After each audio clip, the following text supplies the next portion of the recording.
What's good, everyone? Welcome back to Level 11. So, I have put this video off a little longer than I wish I had, but it is finally time for me to talk about Lies of P Overture, the DLC expansion to the game. And so, I will start things off immediately with a spoiler warning for the entire base game and the entire DLC. Just in case. I don't really have a script here, but I do have a few bullet points that I want to go over, and I just wanted to cover my bases by opening with a spoiler warning, in case anything like that comes up. Also, I wanted to mention really quick, I did a video on my thoughts of Shadow of the Erdtree, the expansion to Elden Ring, and I am going to be following a pretty similar structure to this video as I did for that video. So with that out of the way, I'm going to start with my thoughts on the base game for Lies of P. I love Lies of P. It is one of my favorite games on the PlayStation 5. I did live stream this game. This actually was the first game that I live streamed on Level 11, even though I had already played it before. So I very much enjoy the game. I have used it as a source for a bunch of my gameplay clips that I've put into my shorts here on YouTube. And overall, I would rate the base game of Lies of P at a 9.6. The DNA of the game, it does have a little bit of Sekiro and a little bit of Bloodborne and a little bit of the overall Souls formula in it, to put it lightly. It's definitely shamelessly inspired by From Software's outings over the past 10 to 15 years, but it also does a magnificent job of standing up on its own two legs, and it really feels unique. And it's not just unique Souls-like, it is the best non-From Software Souls-like, and even better than some of From Software's games, in my personal opinion. When it comes to the overall structure of Lies of P, it tends to follow the linearity of From Software games such as Dark Souls 2, Dark Souls 3, and Bloodborne as far as its overworld design and progression. And scope. It's not as big of a game as, obviously, Elden Ring, but it does give you a perfectly serviceable experience as far as the size of the game itself. It is very unlikely that you will play the game through and feel like you did not get your money's worth. Overall, I do think the base game does a great job with its combat, its graphics, its story, its music, and how it all comes together in a finished, polished product that has a great amount of heart and does a very good job of making the base story of Pinocchio fit into a Souls-like video game. Now, let's move on to the DLC. The first thing I want to bring up is how the DLC addresses the pros and cons that the base game had. The main thing that came to my attention as far as the internet was concerned was the level design as far as cons are concerned. They thought the level design overall was a little simplistic. I have mentioned in the past on my Shadow of the Erdtree video that while I can see where people online are coming from when they say that, I also somewhat disagree. And one thing I want to mention is that ever since I uploaded that Shadow of the Erdtree video, I have played through the 2023 release of Lords of the Fallen. And oh my god, Lords of the Fallen's level design is too confusing. It is too labyrinthian. You can get too over the top when it comes to making the player feel lost and having no sense of direction and where they're going or where they're supposed to be going. So while Lies of P might be a little too simple when you compare it to FromSoft when it comes to Souls-like level design, Lords of the Fallen goes too far in the opposite direction and is too labyrinthian. So I just wanted to mention that that is a thing that can happen in the Souls-like genre and has happened in the Souls-like genre. And so, if I were to choose, I would much rather have something that's a little simpler than much more complex when it comes to level design. I'd rather know exactly where to go than have no freaking idea. One of my least favorite things about video games is when I have to ask myself, where am I supposed to go? It's one thing if you have like a couple branching areas and you're like, okay, well, which one should I go in first? That's not as big of a deal to me. That's just, a part of video games in general, I think. But man, when I am flabbergasted and confused the way I was when I played Lords of the Fallen, not a big fan of that. I want to mention that the level design for the DLC does address that concern that most people had with the base game. The level design is a little more complex in Overture than it was in the base game. Not too much so. Not like Lords of the Fallen complex, but I think it hit that Goldilocks just right sweet spot. So I do think that the level design was improved from a gameplay and navigation perspective to just that perfect level, in my opinion personally. Now, when it comes to level design, as far as the art direction, I had no issues with it in the base game. I thought it was magnificent, and I do think they yet still improved on it in the DLC. The level design, as far as art direction and overall vibe is concerned for Overture, is immaculate. It is very, very well done. I love the level design in Lies of P Overture. I think it was very, very, very, very good. One con that I had, and this is a pretty nitpicky one, when it comes to the base game of Lies of P, was the voice acting. It was a little hit or miss, in my opinion, when it comes to my first playthrough of the game. That's just how I felt, and that is still kind of how I feel. Now, there's one character in particular that I could mention, but I'm not going to yet. It's serviceable, but there are a few characters here and there that I think were not perfectly cast or not perfectly directed when it came to their voice lines, but the DLC's voice acting is basically perfect. Basically perfect. Again, aside from one character, and I'm not going to talk about that character yet. I'm saving that for basically the end of the video. Another thing that the DLC addresses, this is not a con but a pro to the base game, is the music. The music is magnificent in the base game of Lies of P. Music for the DLC is just as good and sometimes even better. The DLC, like Overture, really, really improves on everything, good and bad, when it comes to the base game. It's more Lies of P, but it's better. I am going to take a moment to compare Overture to Shadow of the Erdtree because in my Shadow of the Erdtree video, where I share my thoughts on that expansion to Elden Ring, I voiced my anticipation of the likelihood that I would enjoy Overture more than Shadow of the Erdtree. I'm not going to dance around it. I'm just going to confirm right now that expectation was correct. I prefer Overture to Shadow of the Erdtree. I am much more likely to replay Overture than I am to replay Shadow of the Erdtree. The exploration of Shadow of the Erdtree, the level structure, the leveling system of Shadow of the Erdtree, and how you become stronger in the expansion by collecting Shadow Tree fragments is not ideal. It's not ideal. I'm not trying to Google all 25 Shadow Tree fragment locations in order to have an optimal playing experience in Shadow of the Erdtree. It's just, and I mean, I know Lies of P is not an open world Souls-like, so it's not really fair to compare the two, but at the same time, I think it's worth voicing the fact that Elden Ring and its expansion are any developer's first attempt at a true open world Souls-like, which does simply imply that there are things about that type of subgenre that are gonna need some ironing out.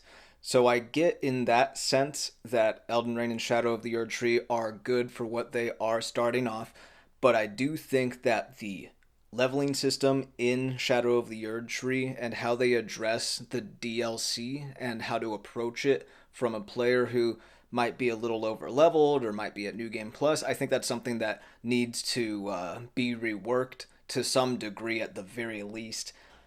Don't get me wrong, I love Elden Ring, I love Shadow of the Erdtree, but there is a lot of room for improvement. I did not like Shadow Tree fragments and how that leveling system worked. I did not like how difficult it was to find pieces of the overworld map for Shadow of the Erdtree. That is probably my least favorite thing about Shadow of the Erdtree, was finding the map fragments. That was probably the most frustrating thing about the DLC for me. And there is nothing of that level of frustration in Overture whatsoever, since that game is more modeled off of, like I said earlier, Dark Souls 2, Dark Souls 3, and Bloodborne when it comes to its overworld design. Granted, the bosses can be pretty tough in Lies of P Overture. That can be frustrating, and it was. I'm not going to pretend like I wasn't ever frustrated playing through that game, but at the same time, looking back on it in hindsight, nowhere near as frustrating as trying to find those stupid freaking map fragments from Shadow of the Erdtree. Up next, I want to talk about the bosses in the DLC for Lies of P, and I'm not going to go over all of them. I'm just going to voice a couple that I think were my personal favorites. First of which is Markiona. Now, this is what the online community calls a gank fight. And what a gank fight is basically just a 2v1 or a 3v1, if you will. You know, you're fighting more than one enemy at a time. So think Ornstein and Smo from Dark Souls 1. And I do think that Markiona, the puppeteer, is probably my favorite gank fight in all Souls-like, including From Software. It is very well done. The way that she controls the puppet on strings like a marionette, and the way that the color of those strings changes to indicate to the player which of the two is going to attack, I think was very well thought out and very well executed. And I think that's got to be one of the best fights in the entire game, base game or DLC. So the fight against Markiona is immaculate. Very well done. The other boss that I want to talk about is Arlecchino, the Blood Artist. Story-wise, awesome. Really well done. The Overture does a really good job of building this boss up, making him seem intimidating, and also making you want to, defeat this guy. Makes you very much dislike him, hate him even, and I think the game does a really good job of building that up, and the payoff for it is huge. Now, difficulty-wise, holy shit, Arlecchino is probably one of the toughest boss fights that I've ever been up against. I cannot emphasize how tough that fight was. Although, I will say, and again, spoiler alert, when you do go up against him, you can have an ally. And I didn't realize this until trying to fight him like a good few dozen times. And then once I did realize it, that made the fight a lot easier. Still a very tough fight, very challenging fight, very well done fight. One of the best final bosses in any expansion that I can think of whatsoever. So, Arlecchino and Markiona are definitely the two highlight bosses for me personally when it comes to Overture. Both very well done. All the bosses are very good to a degree. There were some I liked more than others for sure. But yeah, that's all I have really to say about bosses. The story I think was really good. There is one moment in particular near the end of the expansion, pretty close to before the final boss. If you've played it, you know what I'm talking about. Chills down my spine. I did not expect that level of visceral visualization, if you will, when it comes to the story. That was one of the most... Now, honestly, I'm going to say it, this is one of the most disturbing things I've ever seen in a video game. But that just kind of speaks to the level of creative artistry that this game has. There is passion in this game, and that moment right there is one of those standout moments to me personally when it comes to that. It felt like a mirror to when you find Sophia at the end of the base game and you either can euthanize her or not. It had that similar kind of emotional impact, I would say personally. Overall, I think the story for Overture was very well made and well written and well done. So I had mentioned earlier that the voice acting in Overture is basically perfect. To kind of segue to a separate yet similar category is the characters of the DLC that you get to meet. And these are all very likable characters for the most part, or very hateable, depending on who you're talking about. And I think that they really do a good job of enriching the story and the overall experience for Overture. Like I said at the beginning, I did rate the base game of Lies of P at a 9.6. I also rated Elden Ring at a 9.6 when it came to the base game. I think both games do a pretty good job of blending the DNA of Dark Souls, Bloodborne, and Sekiro, respectively, in a number of ways. Now, the expansion Shadow of the Erdtree brought Elden Ring from a 9.6 to a 9.7 for me, but the expansion for Lies of P brings that game from a 9.6 to a 9.8 from me, personally. So, you might ask, what keeps Overture from being a 10 out of 10 experience for me? And what keeps it from making the entirety of the experience, base game and DLC included, a 10 out of 10 for me? And there's two main reasons I want to talk about. First of all, let me get this out of the way. And this is an issue that happens with a lot of Souls-likes, if not all of them. My base game playthrough that I did, waiting for the DLC, I like the games enough that I tend to play them through again on New Game Plus, or New Game Plus 2, or beyond New Game Plus 2. And more often than not, deciding to do that screws me over when the DLC comes out. And unfortunately, that was the case here. Actually, accessing the DLC was a headache because of the fact that I had played New Game Plus. I think I was on New Game Plus 5 when Overture Shadow dropped at Summer Game Fest 2025. So I was not prepared to even have access to the DLC, unfortunately. I had to dedicate an entire day getting through a new game, starting a new game, and getting to Chapter 10 before I could access the DLC. And I had a similar issue with Shadow of the Erdtree when that released. And I had a similar issue with Scholar of the First Sin when that DLC released for Dark Souls 2 all the way back in 2015. So I don't know what a good solution to that problem is, per se. But unfortunately, it did mir my experience with Overture a little bit. And that's my number one main issue. Now, my number two main issue with Overture, which is also it's also one of my main issues with the base game for Lies of P, is Gemini. I don't like Gemini. I don't think anyone likes Gemini. He's got to be like the one little smudge on what is basically a perfect painting. He's just this little shit stain that you can't wipe off of the art that is Lies of P. I also, I will say this, I don't like the title Lies of P either. It's just, I get it because it's like, well, what does it mean? Is it Lies of Pinocchio? Is it Lies of Puppet? Is it Lies of Paracelsus?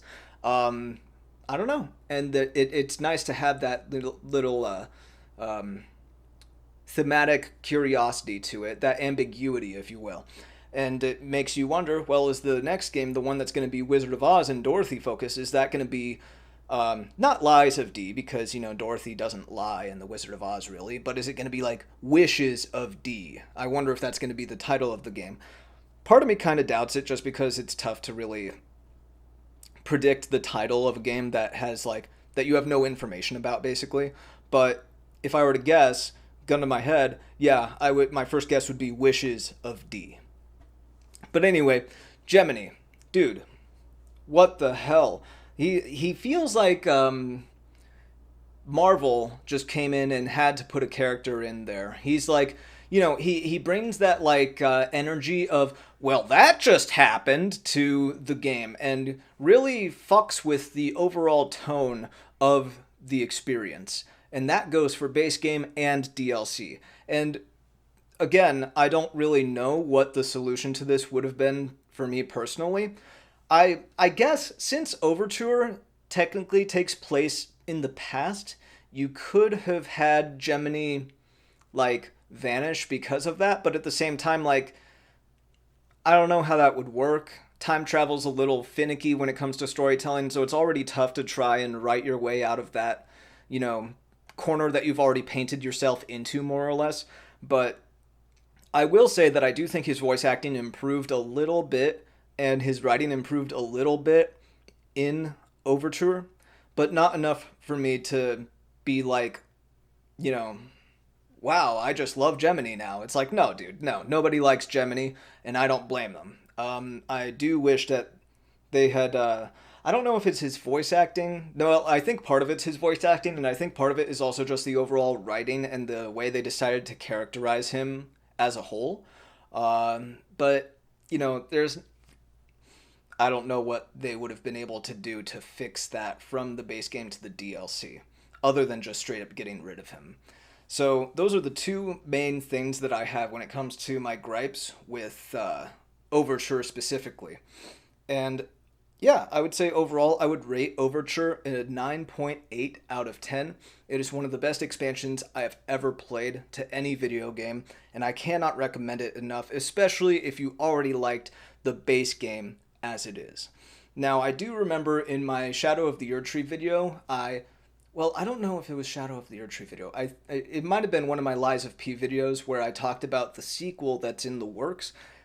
I kind of spitballed and guessed that this Dorothy sequel would be coming out in 2028, and that was just a guess, albeit not a very good one, as I am revising that guess, and I do think that that game is not coming out until 2030 at the soonest, unfortunately. I do think that the shift from Unreal Engine 4 to Unreal Engine 5 is going to slow things down a little bit. I do think that the job listings on LinkedIn that foreshadowed the fact that this would probably be an open world sequel, kind of like Elden Ring, also slow it down a bit. I think 2030 is the absolute soonest that we can hope to see the next Souls-like from Neowitz and Round 8 Studio. Unfortunately, but I can guarantee that it'll be worth the wait because these guys are cooking. The fact that this was their very first Souls-like, I've said it before, I'll say it again, the fact that this is the very first Souls-like they've ever made is insane.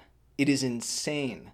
Give them the time that From Software has had, and they're going to outperform them in every facet, in my opinion. Whether or not that actually ends up being the case remains to be seen, but holy crap, I am in love with this studio now, or these studios, since it's technically two studios who made that game. But that being said, I think that's all I have to say when it comes to Overture. Cannot recommend it enough. Wish I had done this video sooner. And yeah, I'm just going to wrap it up there. So, as always, guys, thank you for watching, liking, sharing, subscribing, and all that good stuff. Play Lies of P, play Overture, and we'll see you all next time. Until then, keep leveling up, everyone, and take care.